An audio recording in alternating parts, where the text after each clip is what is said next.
Hi, welcome to the Public Voice Salon. My name is John Bredin. We are an on-air dialogue on culture, politics, and the critical issues of our time, a progressive dialogue. And we're beginning our show today on Washington Square in Greenwich Village with distinguished Professor Thomas Bender. He's a history professor here and a distinguished historian. And we're at the King Juan Carlos Center right across from Washington Square Park. And Professor Bender has written many, many books, and I'm not going to talk about his recent work yet because I want to begin with a book that has been life-changing for me, a book called New York Intellect, A History of Intellectual Life in New York City, which I stumbled upon in a bookstore in Red Hook, Brooklyn, about a couple years ago, and I said, my goodness, I couldn't believe all of this great intellectual life that once existed in this city. And you know, he really gives such a clear narrative, and names of people that Randolph Bourne and Herbert Crowley, people I had never known about. I had known about John Dewey from studying education, but anyway, it just gave me so much hope for a vital intellectual life in New York that once was, and to see if we can possibly bring that back. So I want to introduce Professor Bender and have him talk a little bit about his work on intellectuals in New York and the intellectual history of this town. And then maybe once we talk about the past, he could talk a little bit about the present and where he sees the intellectual life and where it's going. Okay, well, thank you very much, John. Well, the way I looked at New York City in New York Intellect turned out to be, although it took me a long time to figure this out, that there were certain phases in the history of New York in which the intellectual life was structured differently. In the late 18th and early 19th century, there was a kind of civic professionalism, I sometimes called it, in which the professional classes organized their own world of associations and learned institutions and art academy and the like. And at the same time, the artisan class established their own mechanics institutes. And so there were kind of parallel worlds. There was some overlap, certain figures you could find in either one of these. But it was a fairly, I guess, elite spectrum of both the merchant class and professional class on the one hand, and the artisans, not yet working class, but artisans there. Then I felt that in fact each one of these had a European model, more or less self-consciously, I think. And so this civic culture of 18th century New York, I think, was not unrelated to that of Edinburgh, which was a key... In Scotland? In Scotland. Okay. Edinburgh, Scotland, a key center of the European Enlightenment. Thomas Hume. Or David Hume. David Hume, and Adam Smith, okay, and Ferguson, a whole series of major figures. And indeed, for my purposes, since doctors were a part of the New York intellectual elite, it was where the world's best medical school was, and many of them had been there. And so this was a kind of link. The same influence was in Philadelphia. Later, though, I talk about something that I would call the literary culture of New York. And that comes well into the 19th century. And that tends to, by the late 19th century, to increasingly associate, or maybe I should say dissociate itself from England and associate itself with the literary world of Paris. And then the third sort of model that I'm dealing with is academic culture. And in that case, it's the refounding in some ways of both NYU and Columbia as graduate universities in the 1880s. And that had a German model where the modern graduate school and seminar system was developed. In all of this, it is a very contentious world, but there was a kind of centering, not only a centering in the city, but a centering of New York gradually becoming, certainly by the 1880s, 1890s, the cultural center and intellectual center of the United States, Harvard and Boston notwithstanding. Wow. Yeah, I mean, you talk about where one time New York kind of wanted to be like Paris, and then at some point, I think after World War II, it actually became Paris. You know, we had the influx of the Europeans coming in. What I find fascinating also is that balance between the academy and the public culture. You know, this idea that, you know, certain intellectuals like John Dewey felt that you need to speak in a language that talks to people, you need to, you know, get out there in the everyday life and that kind of thing, and how that relates to politics as well, and also the arts, and the mingling of arts and intellect, and how that was kind of always, you know, sort of a warry relationship, you know. You talk about, for example, some of the, you know, in the late post-war period, when you had the modernism, you know, and abstraction, and there were certain thinkers who never quite went for that, you know, like Irving Howe, you know, he kind of experimented with modern dance, he wanted to try to embrace it, and he never quite got it, you know. There was that, what you talk about, the ear and the eye culture, you know, could you talk a little bit about that, about how the arts and the politics commingle or don't? Well, I think they have always commingled, or at least had some kind of relationship. I think that if I can go back to your first comments here about the university and the public culture, one of the things that has been completely forgotten is that when the first graduate schools were established, and Columbia was actually the second, Johns Hopkins was the first, they did not imagine that their principal work would be the training of academics to become professors.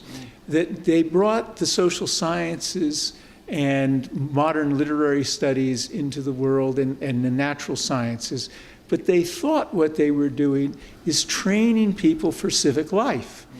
And when those two universities opened, each one was appealing to a particular later major civic figure. That is, Theodore Roosevelt enrolled in the program in public law at Columbia, and Woodrow Wilson enrolled these are both among the first class of these institutions, enrolled in the history program, not strictly to become a historian, but because, as he said, he wanted to lead a life of civic leadership.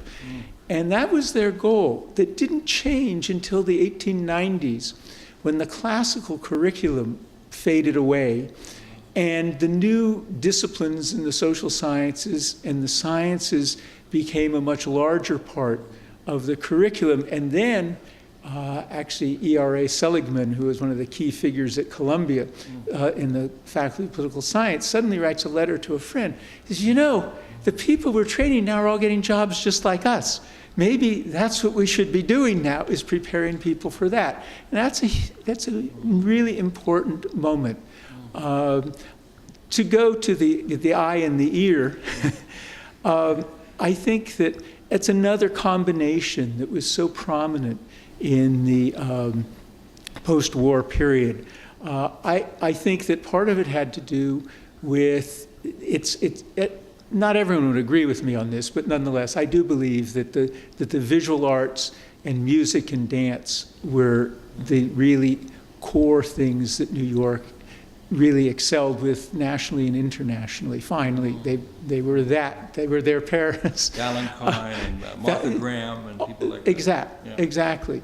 And then the abstract expressionists and paintings. So you had this, and I think some of the reason for that was in fact this infusion of European refugees who could do music, who could do painting, but it's hard until you've learned the language really, really well to be able to become a major influence in writing. And that's why I talk about this. Now, there's some who did it. Joseph Brodsky, much later, when he comes to the United States and to New York in the 1970s and 80s, astonishingly, within 10 or 15 years, he's starting to write his poetry in English, not translating. That's a really rare thing to do. So I think that's one of the reasons why this happened. I think also there is a commercial side to the arts and music. That is, they require lots of money. And And New York was a generator of that, and they were able to support, really at the top end. Wow. You mention all these names, and the first thing I felt when I read your book is how ignorant I am. I felt, my goodness, these are people I should know, but I don't know. And then you wonder about other people out there, and with the state of our educational system, and churning out business majors now, and communication majors, and whatever this is, And you even mentioned this in your book, and you talk about how this new knowledge class of people that so-called well-educated. Are they really educated? And that's sort of transforming the city into being consumers of art as fashion instead of producers of art and intellect. So yeah. Well, that's a really important point. Okay. I think one of the things that's been happening since roughly 1970 is a secular decline in people studying the arts and humanities in our colleges and universities. And in fact, right now, in the current, whatever we're in, the Great Recession, in history, it seems to be that the history enrollments are dropping by 25 at 30%, even at the most elite institutions. And we know what all these people with business degrees have brought us to. Well, we saw that. And I think that we're losing something very important when our most talented, or among our most talented students are forced almost by the way we finance higher education. Right. We ask them to pay huge amounts of money now, even in public universities. Right. And so they feel they have to get some kind of employment that will immediately enable them to start working off these loans that they have. The other thing that is important about the present, and it's really the last maybe 50 years, I mean, not the immediate present, but especially since the 1970s, when this growing inequality that we hear about, one of the consequences of that is that artists, writers, musicians have a very hard time living in New York, particularly living in Manhattan, where they used to be able to easily come together. Where we are where the room we're in is a part of NYU, but it's also a part of what used to be part of Judson Church. Judson Church in the 1960s, early 1960s, was a place of incredible innovation in the arts, across all the arts. That was possible because all of those people could live within walking distance of where we're sitting right now. That is increasingly difficult. So you get much more commercial theater, but the innovative parts of our culture, the places where people are going to come together, different people, whether it was a bar like the Abstract Expressionists did, or someplace else. Which bar did they hang out? They hung out at the Cedar Tavern, which was up the street. Okay. But the point is that I'll buy you a drink later. we'll start a movement. There we go. Okay. But I don't think people realize how serious that is. There were efforts. There's just been a celebration of, I can't remember how many years it is when Westbeth now, there's a celebration of its establishment as both federally subsidized and with philanthropy as a place for artists, where incidentally Merce Cunningham lived and had his studios and the like. And there was also, during the 1970s, when they couldn't rent some luxury apartments they built west of Times Square, Manhattan Plaza, which is a place where people in the theater district, or in the theater-related professions, can afford to live. But nothing like that is happening when the situation that is today, when the situation is much more severe. Well, I'm going to try to convince some of my real estate colleagues, because as I mentioned earlier, after being an adjunct professor for 10 years, I got tired of being broke, so underpaid as we are, that I got my real estate license. But I'm trying to be a force of change in that community, and I created a blog called The Evolved Urbanite, which is a convergence of culture, community, and real estate. And I'm going to see what I can do to convince, some of my colleagues that art is very important. You don't want to price the artists out. Not only because why do you want to live in a boring neighborhood? If you look at a place like Williamsburg, what made it so cool? What made it so interesting? It was the artists. Yeah. I also think that something you said a moment ago is really important. There's no question there's art in New York. But it is, as you point out, it is the consumption especially. Some of the artists live upstate, some of them live in New Jersey, some of them live in Memphis. Because it's just impossible even in the region. And there are sometimes more opportunities there for at least a community that can be together because they're able to live. And I think that there is something very problematic in having the most expensive opera put on for people of considerable wealth. I'm not against it, but you can't have a musician who may write the next great opera to live here, and maybe even afford to go. or the next Allen Ginsberg. Or the next Allen Ginsberg, or whatever. Or Jack Kerouac. And that's the whole group. This whole group were here. They were in San Francisco too at times. And it is this interaction, and especially interaction across fields, that produces invention. It's really hard to be original. It's really, really hard. Newton did it, Freud did it, Einstein did it. But for most of us, the only way you can really be original is to be engaged with enough different smart people in different fields, and you can borrow something and transform it by bringing it into the domain that you operate in. And that is where it doesn't happen that way over the internet. It can, I suppose, but some of it has to be, person to person, I think. And that's another reason why I'm an advocate of a 25-hour work week. It might sound radical, but I think, most of us are so overworked, we don't have time to, even think, or... Got my vote. So, okay. But I want to say something about Edwin Wilson, because for some reason in reading your book, this particular person has stood out to me. And he's from New Jersey. And I got excited when I found out, being from Hoboken, New Jersey myself, that so many of these intellectuals were from New Jersey. Van Wyck Brooks was from Plainfield, Randolph Bourne from Bloomfield, New Jersey, and Edmund Wilson from Red Bank, New Jersey.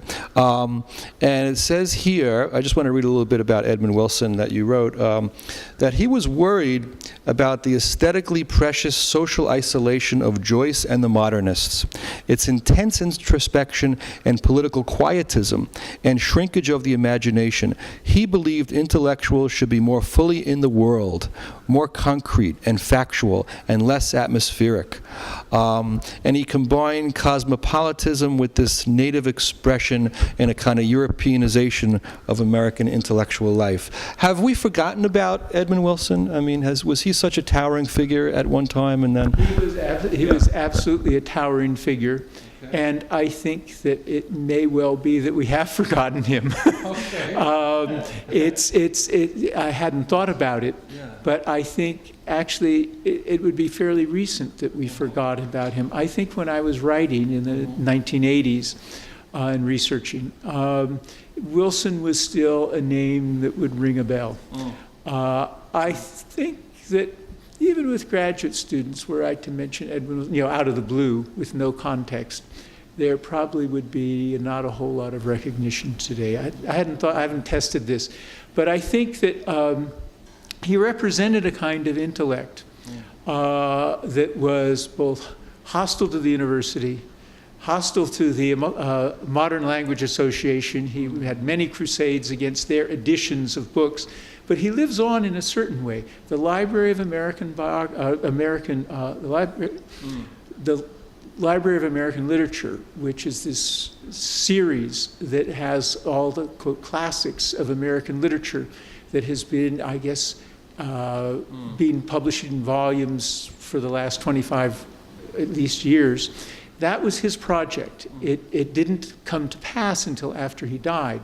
but he wanted simple editions, not editions that scholars have footnotes for 9/10 of the page. That's something maybe that scholars may need, but he really deeply felt that the great works of American literature should be available to the ordinary reader in a form that the ordinary reader is comfortable with. You can sit with it. You don't need a desk to read it as a big tome. And so I think people may not know it, but those who are, and a lot of people are buying that series. They are touching Edmund Wilson at a kind of remove, one step removed. But I think the kind of range he had is harder now. It's harder because we've all become specialists. Is that the problem? We've all become specialists. Yeah. We've become deeper and narrower, and it's hard to bridge these things. I mean, people do it, but with the ease with which he did it. It's not just that everybody is dumber now. That's not really it. I think that there's a structure of intellectual life that is harder. I wouldn't say impossible, but it is harder to make the kind of movements that he did. From a book on French modernists, which is the book that was implicit in your comments on that quote from him, Axel's Castle, and then he goes to his next real book. A lot of his books were collections of his essays. Was on To Finland Station. And so this is a kind of... Are these books in print anymore, Professor Bender? Can we get these books anywhere? Maybe on the Strand? Or?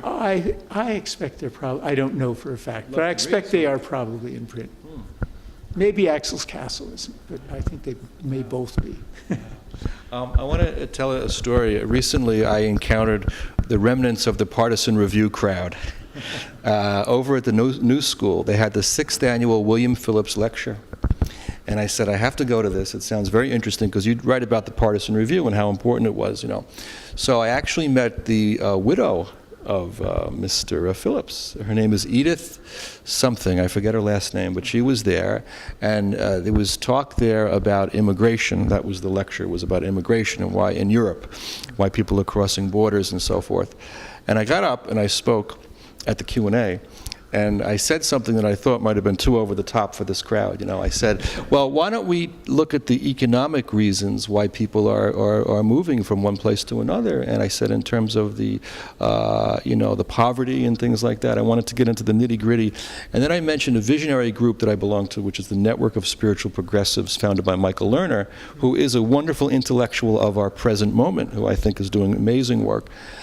And he has an idea called a global Marshall Plan, in which if you tax the wealthy countries by 1% to 2%, you could completely eliminate global poverty. And in the United States. And it's a peace through generosity program too. So you would kind of combat terrorism by being nice and kind and creating these cultures of, you know. But anyway, I mentioned this to the group, and I thought they were going to maybe excoriate, but they clapped, and it was, you know. And then during the reception, a little old lady came up to me and she said, you know, she said, I really like what you had to say, but I was afraid to clap, you know. So there's that. But I just thought it was wonderful to be part of the Partisan Review crowd. Whatever is left of it, that it's still remnants of that. How significant was the Partisan Review? Well, I think the Partisan Review was, as you've said, quite important. I think it was important. It was just the right thing at the right moment. In some ways, like the abstract expressionists were just the right thing at the right moment. Slightly different reasons, but it was a part of this 1940s, 1950s, post-war, beginnings of the Cold War. And what the Partisan Review represented were two things. It represented an embrace of literary modernism, and at least in the case of someone like Meyer Shapiro, a clear embrace of modernist art, including abstract art. And it also represented a liberal anti-communism. You could be a liberal and anti-communist. And that was, I think that was maybe the main reason that it became so central, that in some sense they were indispensable. They were a small group of people, but for Cold Warriors, which was pretty much dominant, obviously, to say it doesn't mean you're a right-wing reactionary to be concerned about the Soviet Union. And so I think those two things, now, a number of them ended up, that was part of the pathway to neoconservatism, which leaves the liberal side along the way, but keeps up with the anti-communism, and then even after communism, even bolder projects like the Iraq War. But was it William Crystal who led that too? Yes. Like Sidney Hook? Was it? Sidney Hook, I think, is more complicated than Crystal. Crystal's pretty simple. And yes, and his son is still on television, right? Isn't his son write for the Times? Is that not anymore for the Times? Okay. They took his column away. Oh, they did. Okay. But he's writing somewhere, I'm sure. Okay. But I think that Crystal is a key figure, and Podhoretz is the other key figure, and that's a long and complicated story. But part of it is a continuation of one side of the partisan review. And the other side, though, is the partisan review, really did affect, I think, literary thinking in the United States. Wilson had been promoting modernism of a particular kind because he was very worried about a modernism that was too inward-looking. But in general, but these folks were able to connect literary, and Lionel Trillian was the master at it. He was able to link someone like Henry James and say his Bostonians, is it the Bostonian? I'm not sure which novel it was now. I think that was it. The Princess Casamissa? Oh, no, that's the Princess Casamissa. Yes, that's the one. He says, this is one of the most important political books around. And he dismissed the cruder kind of literary leftism of someone like, in fact, brutally, someone like Vernon Lewis Parrington, who had been a literary critic who wrote this 3-volume history of American literature from a, quote, liberal perspective, and he tore Theodore Dreiser apart. He says, just because his sentiments are good, we're not going to pretend his novels are good. And so there was a way in which they were able to be, I think what Wilson was trying to say in Axel's Castle, that you can be modernist and still connect to the world.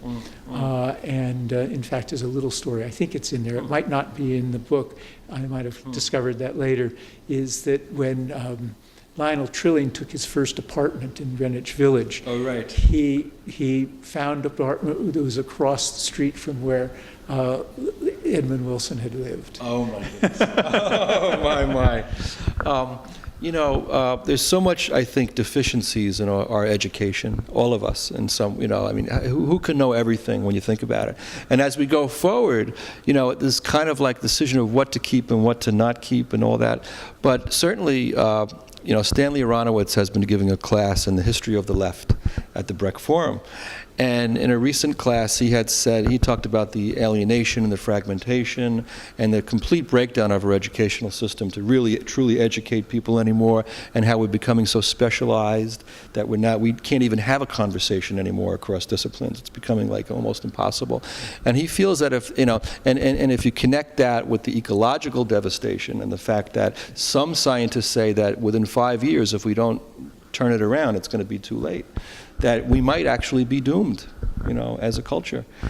So is there any hope, Mr. Bender? I want to, what can we do to get out of this mess, and how can we get intellectual life, once again in New York? Why can we, because you talk about, at the end of this book, you say how we've become provincial now in New York. And that's a very controversial statement. A lot of New Yorkers are going to take offense to us, provincial. We're New Yorkers, So what can be done? And in closing, some words of hope of how we can revive intellectual life here in New York. Well, the first question is a killer. I think that, just from the point of view of New York, I think one of the things that I don't think enough people are recognizing is we have a mayoral administration that is environmentally conscious, quite environmentally conscious. And it's not just a joke that he's going to plant tens of thousands of trees. He is willing to support environmental things, including, it does bother people that people like myself ride bicycles now, but nonetheless, that if we could get more people out of cars and onto bicycles or into mass transit, we would all be better off. And in fact, bicycles riding would be less dangerous if there were more of us. But the other thing is that cities like New York are more, they make a much smaller carbon imprint than any other part of the United States. And and most of the great capital cities of the world, Beijing accepted, can make that kind of claim because the compactness and the use of mass transit, the use of the concentration of people in buildings that generates much less heat, and more efficient to have one hot water heater as opposed to one everywhere. Anyway, I'm not a scientist about this, but I think cities are probably a crucial part of the future. A kind of de-urbanization is probably not the solution, but some radical reduction of energy use is going to have to be a part of it, and cities are the only place you can probably do that. You're not going to do it if people have to move around and constantly in great distances. I think that, so there are ways, now, so this actually probably feeds into your second thing. Okay, so how can cities get their act together? I mean, if Bloomberg is doing a few things, we are so far from a sufficient environmental policy and practice in New York. I think that sort of what I argued in New York Intellect was that people in small groups get together, and then pretty soon they get in a bigger group, and then pretty soon, and here's where magazines like the Partisan Review come in. Although in New York Intellect, for this particular issue, it's probably the New Republic, which becomes a magazine that large numbers of reformers, reform types, liberals are reading across a spectrum of particular politics. They found a place where they could reach large numbers of other folks, and people tended to have some notion of a half dozen publications that they felt they were going to be a part of that group. I think the challenge today is that not only is there fragmentation in the university and scholarship and disciplines, which we've talked about and has been a problem for some time, for decades, we really have, and it's really since New York Intellect was published, the public sphere has been transformed. It's hard to know. There are innumerable places where things are moving from one person or a small group out into the public realm, but it's very hard to navigate. There are certain, and this may be the way things will go, there are certain, what you could call aggregators, who are pulling a lot of stuff together, and some of these may be sufficiently respected, trustworthy, whatever the right word is, that people who have of a wider spectrum of a small group than being a small group will read those, keep in touch with them, and those will then have other blogs. They will have ways, hopefully times when those people physically get together locally, if they're national or even global for that matter. But if they're national, there can be kinds of organized things, a cafe that on Thursday nights, third Thursday, show up, we'll talk about the latest stuff on Blog X. But we're a long way from there yet, I think. One of the things I love about New York Intellect is the way when you talk about Greenwich Village. You say and here we are, we're in Washington Square, right across from the park, and some of the things you say here about the village, I just want to read. you talk about the emergence of the Greenwich Village intellectuals as being an event of multitudinous dimensions, difficult to categorize in general.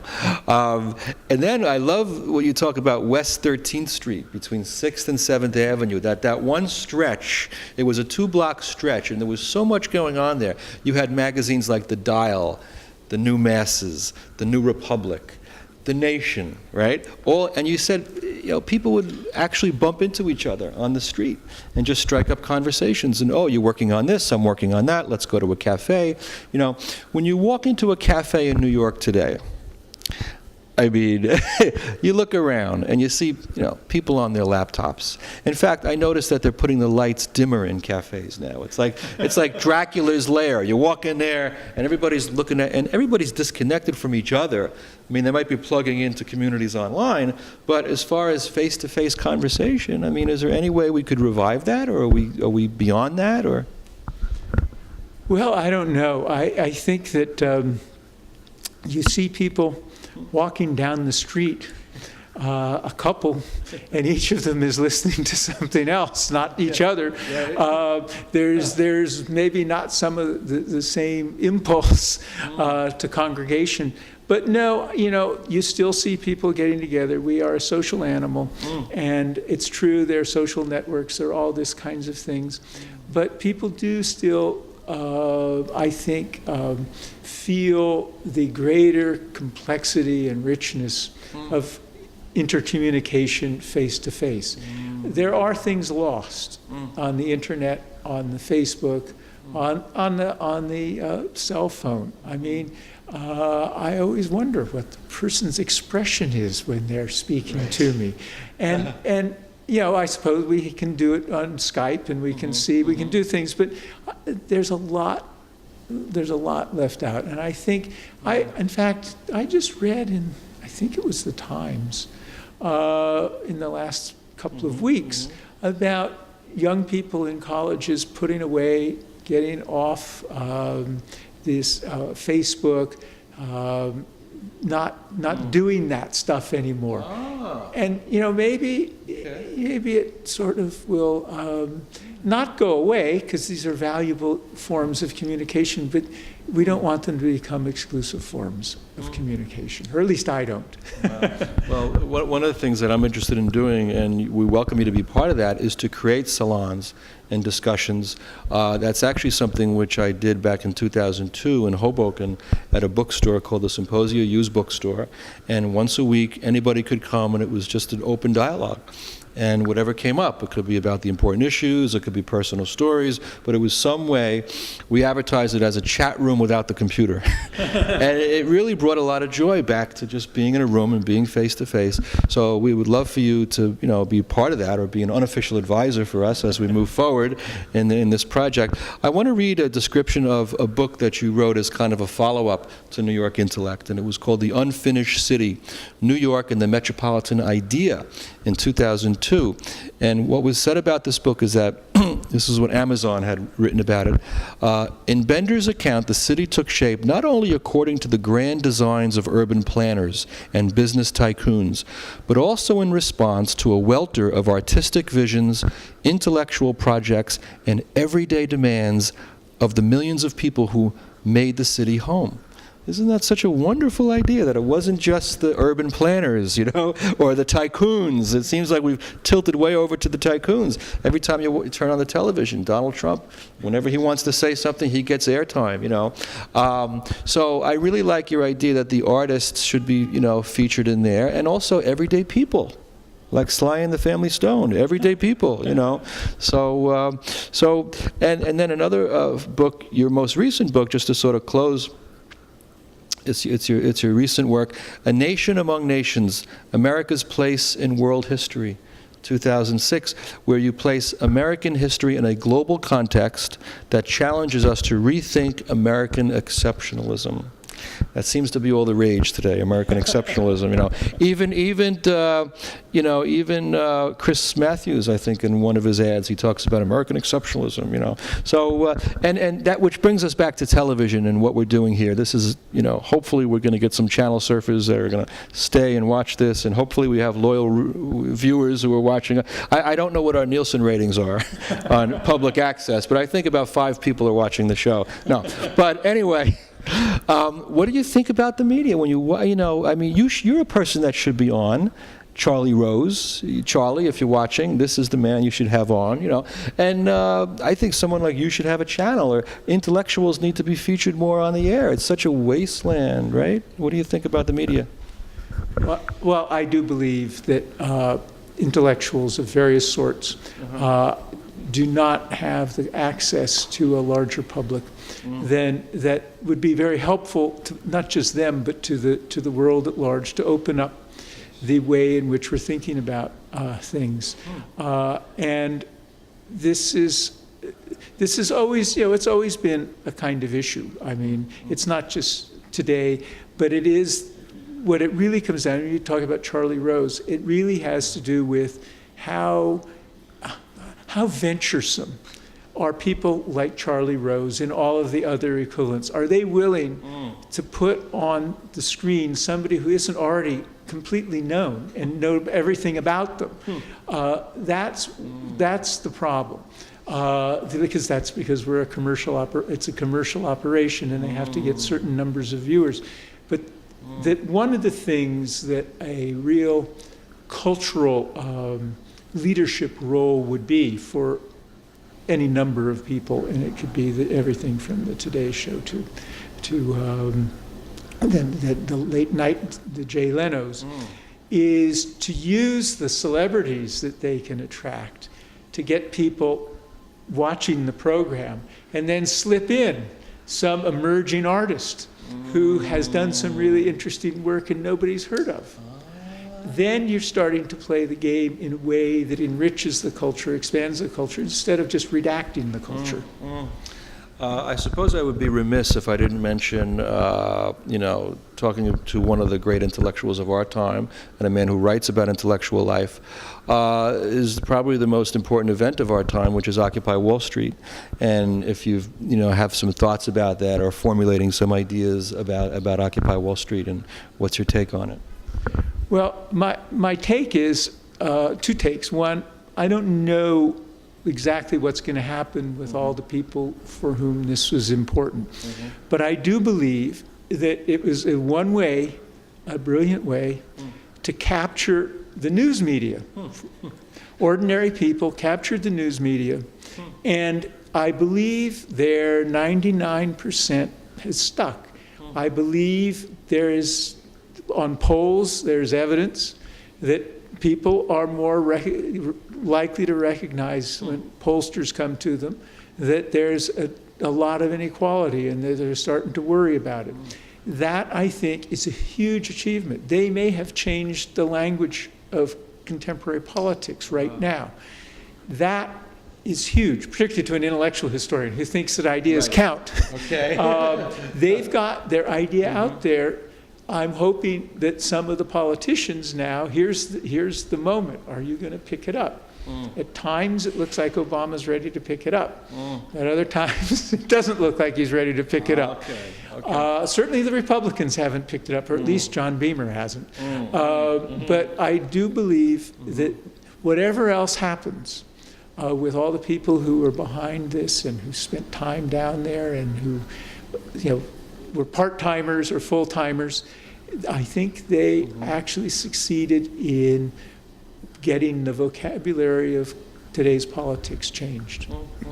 I think one more question I would like to ask you, since for those of us out there who would like to become more intellectual and grow intellectually, thinking about your own background and history and biography and how you grew to be an intellectual person and with an interest in these ideas, what advice would you give folks out there who would like to grow intellectually? Well, I don't know. I mean, I think you should be curious, Okay. and then follow your curiosities and learn things, and learn things that you think are important. Some things should be just pure curiosity, obviously, but learn some of the things that you think that are important, not just for you, but for the world we live in, and get a really good education. It doesn't mean a business degree. That doesn't mean a business degree. That means, in spite of all the fun our visual culture offers us now on the various kinds of media, read books. There is something about narrative. Now I'm going to speak like a historian. Okay. Go for it. That there is a great threat to narrative and narrative explanation going on in our culture. I would say it goes all the way back to Sesame Street, which I'm not damning. My children learned the ABCs on Sesame Street, but they really also learned that you don't follow a narrative. You just have fast cuts. Zip, zip, zip. And the only way I think that the social world we live in can be explained is by a narrative, because what happens in our social world is that over time things transpire. You want to understand how they transpire, you have to look at the sequences as narratives do. This book you mentioned, A Nation Among Nations, part of my point there is you also have to look at the way that historical causation crosses over time, but it doesn't come in bullet points. It is a continuous process that needs to be opened up and examined.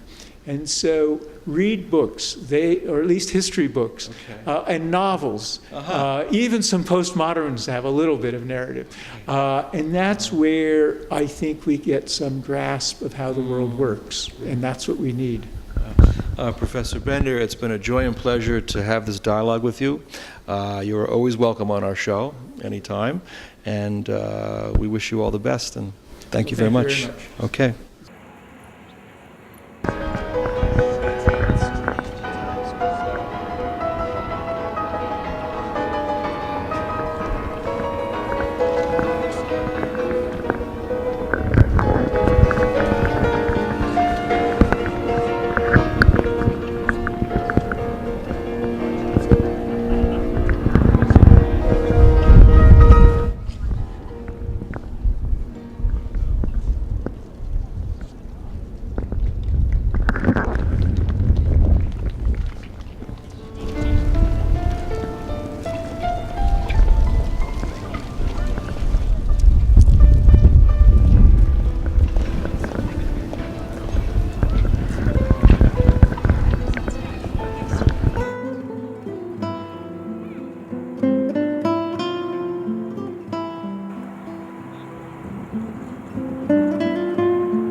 So here we are in Morningside Heights, and in a cafe near Columbia University, and I'm reading a book called Postmodernism for Beginners, which is great because it's one of the few books on postmodernism that you could actually understand. And that's also a big problem in intellectual discourse, is that very often it's written in a very sort of a secret code level that only a priesthood of people can understand. So I think it's very important to write in a language that's intellectual but also speaks to people, that people can understand. And we chose to film here in this cafe because cafe culture is very important to us and our ideal of intellectual discourse that's also social and that connects to community, where people can look each other in the eye and have a conversation and meet a stranger perhaps, So I think this is the kind of places that are eroding in our culture, and we'd like to see more of them. This particular cafe has a lot of people who, people are reading, people are having discussions. It's near Columbia University, so I'm sure a lot of students come here. I think in Thomas Bender's analysis of intellectual life in New York, there's a lot of emphasis on the public side, like getting out of the academy and the kind of discourses that went on at the height of intellectual life in New York.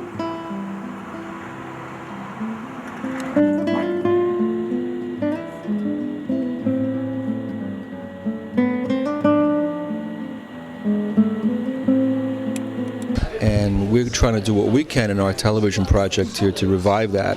We would like to eventually get people together and have these televised discussions, whether, inside of homes and in cafes and in bookstores like we had the first 6 months of the show. We basically broadcast from a bookstore in Hoboken, New Jersey. Now we've been going out and interviewing people one-on-one and getting various thinkers and artists.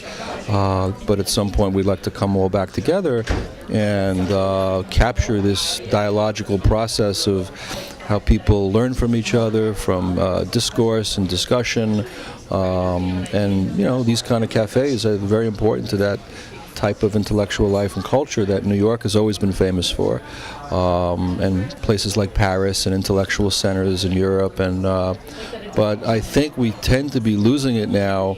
A lot of cafes have become sterile, and people just on their laptops, very, very kind of isolated from each other and alienated. We'd like to kind of revive a sort of, Sartre and Simone de Beauvoir, people hanging out. You walk into the cafe and there's a discussion going on. You could join it if you'd like to, but there seems to be sort of that kind of place, although I doubt if I just walked up to people they would allow me in. We could always hope for this kind of a life, this kind of a world in which people are more open and accepting of others and strangers, okay.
I hope you enjoyed our interview with Professor Thomas Bender at NYU. Certainly, my discussion with Mr. Bender has given me a lot of hope and inspiration in our own project here to bring intellectual life and culture back, not only in New York City, but throughout the world. And for our next segment, for our art segment, we only have a little time left, but my wife, Claudia, who is a photographer, is going to share some of her work with us. Hi. So it's true I like photography. I'm not professional, but I really like photography. And I was lucky enough to be able to publish some pictures in the start of 2010 here in the Hoboken Report, which is a local paper. And I have here I don't know if you can really see there, but the pictures, maybe I'm gonna show you the pictures in the computer, which looks a little much better.